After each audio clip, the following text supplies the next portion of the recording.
Hello everyone. I recently switched to baking bread at home and I thought I'd share this recipe with everyone so that you can bake fresh bread at home without any preservatives. So this is a three-step process. I have kept all the ingredients on the table that we would need throughout the process. So there is 2 cups of whole wheat flour, which is our normal atta which we use at home for making chapatis. We have some honey, about 2 to 3 tablespoons of honey. We have half a lemon, which I have squeezed out. Then we have some butter. You can melt it, and this is around 2 to 3 tablespoons of butter. There is active dry yeast, some water, and whole fat milk. Now in a bowl, we will add the ingredients. First, we'll take 1 cup, that is 240 ml water, warm to around 43 degrees Celsius. After this, we'll add 1/3 cup, that is 80 ml whole milk, warm to around 43 degrees Celsius.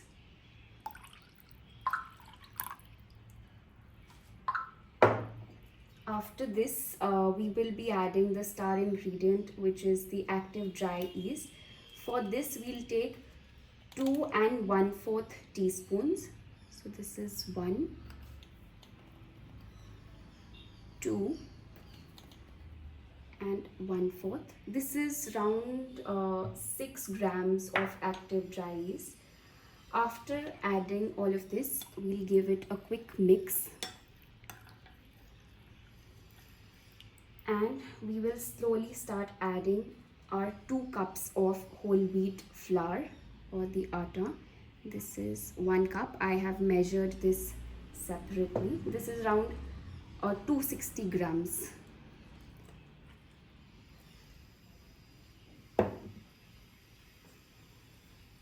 Now we will mix it thoroughly.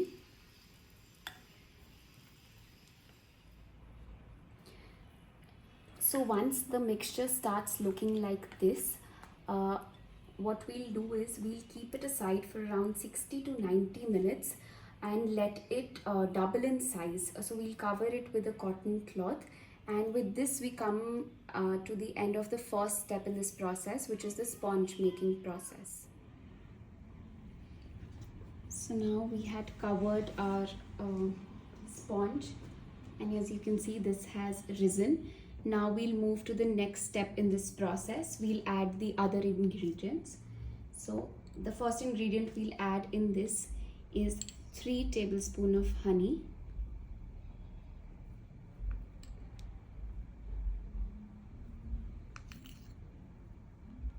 After this, we'll be adding 3 tablespoons of butter.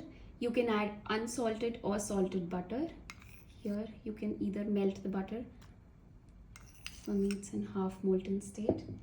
And after this, we'll be adding half a lemon. So I've squeezed out the juice. It's around 1 teaspoon of lemon juice. We'll try to mix this. As you can see, all the air is coming out of the risen sponge. Now, the next step is we'll be adding the flour. So earlier we had added 2 cups of flour for the sponge, and now we'll be adding another 1 and 1/3 cup of this whole wheat flour, that is our normal atta. Here goes 1 cup, and then this is 1/3 cup. Now in this process, we need to knead this entire dough into a soft yet a tight dough. So we need to knead for around 8 to 10 minutes. You can either use a kneading machine or you can knead with your hands. So I will begin this process now. And if you feel that it's way too dry, you can keep adding water spoon by spoon, or if you think the sponge was too wet, then you can add dry flour spoon by spoon. We just want to make sure that our dough is soft and moist.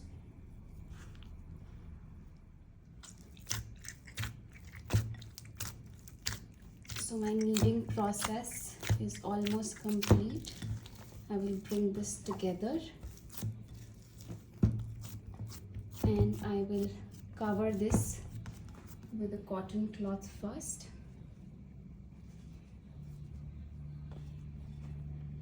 And then I'll take a warm shawl, or if you have any other warm cloth, just to speed up the process.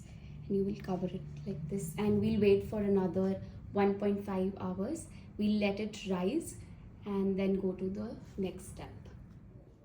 Right, so now our dough has been sitting out for around 1.5 hours, and as you can see, it has risen. Now the next step for us would be to shape this dough into a loaf. What we'll now do is we'll get to a workstation where we'll pour out this dough,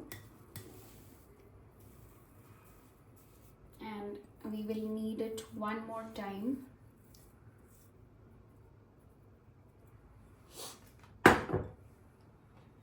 We'll take some dry flour, just so that we're managing the workstation here.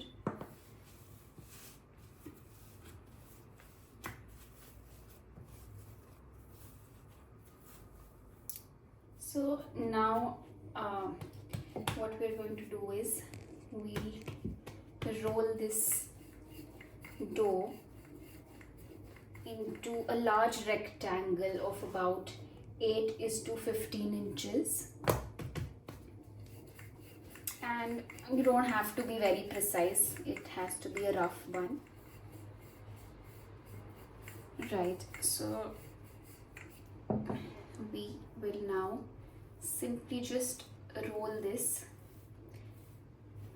to look like the shape of a bread loaf, just a rough shape. And the next step for us would be to put it in the baking tray. Right, so now we had rolled our dough into the shape of a loaf, and we've placed it in this baking tray. Before putting in the dough, I had oiled the sides of this baking tray with olive oil, just so that the dough does not stick to the sides. And now again we will put this aside for 45 minutes to 60 minutes for it to rise again. And once that process is complete, we will take this for baking. So I will cover this with a cotton cloth first, and then something warm to speed up the process. And so this dough has been sitting for around 60 minutes now. We will remove this, and as we can see, it has risen. Now the next step would be to apply olive oil to have a smooth crust on top, and we have preheated the oven to 180 degrees Celsius for around 10 minutes. Now, as you can see, the dough has risen in the baking tray. We will now place this tray into a preheated microwave oven. We will bake this at 180 degrees Celsius for around 35 to 40 minutes. But before placing it in the oven, we will apply olive oil on top of this just to get a nice crust. And it is optional, but you can add different seeds. You can add oats or different sunflower seeds or even sesame seeds on the layer of the oil to give a nice